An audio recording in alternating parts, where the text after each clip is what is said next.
Yes, so today I'll be giving you 4 tips that will dramatically boost your Depop sales, especially the last one. The last one will make your sales go up so much. But before the video starts, please like this video and subscribe to my channel so we can hit 1k by the end of the year. But let's get on to all the tips that you're going to need to boost your Depop sales. The first tip I'm going to be giving you is how to properly set up your descriptions. As you can see, like I've done for the description on this post, which is this jumper, which is available on my Depop right now for only £30. But as you can see, for the description, what I've done in the description, I've put vintage, unique, Legoland sweatshirt jumper crew neck. The reason I put sweatshirt jumper crew neck is because now it's going to come up in so many more search results. And obviously, the more search results it comes up in, the more likely someone who's going to want to buy it is going to see it. I do it for all my posts. It's so simple. Just add in these little trigger words like you can see for this post as well. Like for these Nike joggers, I put Y2K black. I like to put the colour in because I know the other day when I was looking for a beanie on Depop, I searched in grey beanie. A lot of people do this when they're looking for stuff. People might type in blue sweatshirt, black vintage sweatshirt. You see what I mean by adding that black? It's gonna come up so much more frequently. But as well, as you can see, the trigger words I've used for this post is tracksuit bottoms, track pants, trousers, joggers and shell. Now, because I've done this, these Nike trousers are gonna pretty much come up in every single search result for anyone who's looking for any type of Nike jogging bottom or any kind of Nike trouser in general, and it's gonna boost the chance of the item selling so dramatically. I like to as well put the size in the description as well, because people might search large sweatshirt, and as well, once again, you'll just put yourself in another search. And as well, like I said, for the jogging bottoms, if you're selling like 90s stuff or Y2K stuff,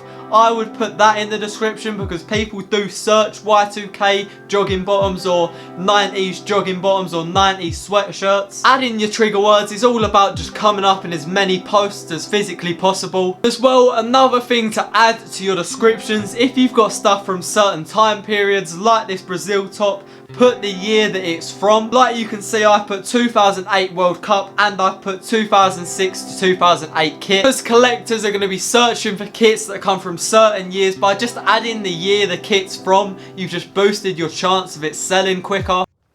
My next tip is to add measurements to your post. It's so simple. The link to the video on how to do it will be in the cards and in the description. The reason why I add the measurements to the post is so when the person buys it, they know exactly how it's going to fit and they're not taking a gamble on it not fitting when it arrives. So there's more chance of them buying it where they aren't taking that gamble. It is quite time consuming to do this, but if it's going to make your item sell quicker, I think it's so worth doing. Like as you can see for this post, I've done the pit length, the body length and the arm length. It's really essential to do all these kind of measurements for jumpers because these are the measurements people are going to want. You're filling all categories. I also do it for all my joggers and trousers and stuff like that, like I have for here. But when I do joggers and trousers, I do 4 measurements, which are the waist, the rise, the total leg and the inside leg. If you're going to do any measurement for joggers, do the waist and the inside leg because they're the measurements you'd see when you buy jeans, like the waist and the leg. They're them 2 measurements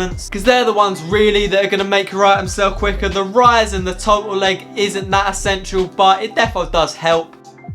My next tip is taking better photos. Like you can see for pretty much every photo on my shop, bar 3 pieces, I take model photos, and since I've done this, I've seen such a dramatic rise in sales. It's so simple to take model photos. Your face hasn't even got to be in the photo. Like you can see for all mine, I've just cropped it where my head starts to come into the frame. The items don't even have to fit you to model them. Like for this Umbro jacket, as you can see, it doesn't fit me at all, but I've just worn it and kind of like positioned myself correctly so you can see all the essential pieces on the jacket. If you do these model photos, you're so much more likely to get featured on the Depop homepage. It's the same with flat lays, but if you do hanger photos, you've near enough got a 0% chance of getting featured on the Depop homepage. Depop really doesn't like hanger photos. They really prefer model pictures and flat lays. If you are going to do model pictures though, another way to boost your sales is to kind of like style it with something. Like with these joggers, I've kind of styled it so people know how the item sits on shoes. Little things like that will boost boost your sales dramatically. No matter what kind of photos you're taking, hanger, model, flat lays, iron your pieces. It makes them look so much better. So simple to do as well. It takes seconds to run an iron over the pieces.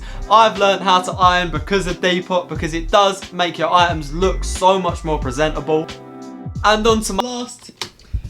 While editing this video, I realised I've forgotten to give out one of the most important tips as well. And it's literally just being quick to reply to your messages that you get from your buyers. So I know even sometimes I've taken 20 to 25 minutes to reply, and by then they're either not interested or they've already bought someone else's item. And as well, just be nice, because they're so much more likely to buy your item if you are being nice to them, and as well they're more likely to give you a good review. But it's literally just as simple as that, just being nice and just being fast in your replies. I know every time I get a Depop notification, I check just in case it is a message. It's so simple to do, but let's get back to the video and let's get back to the most important tip to boost your Depop sales.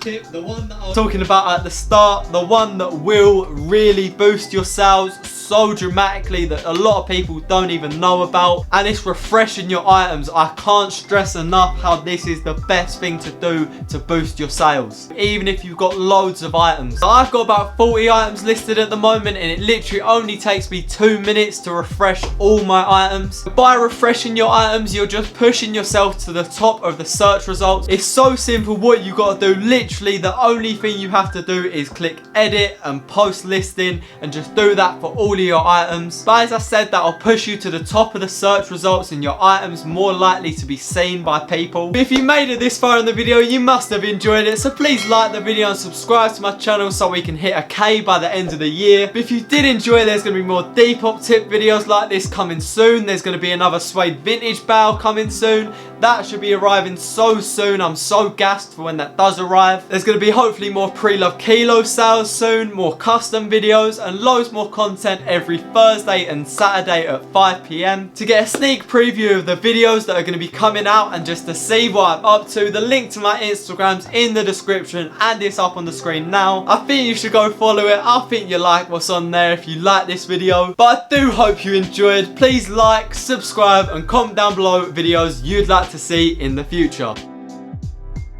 Car pack has landed. Right, so I've just got this huge bale from Suede Vintage, but would I recommend you go into the pre-loved kilo sales? Yes, so today I'm going to be talking about whether you should go to the pre-loved kilo pop-up events.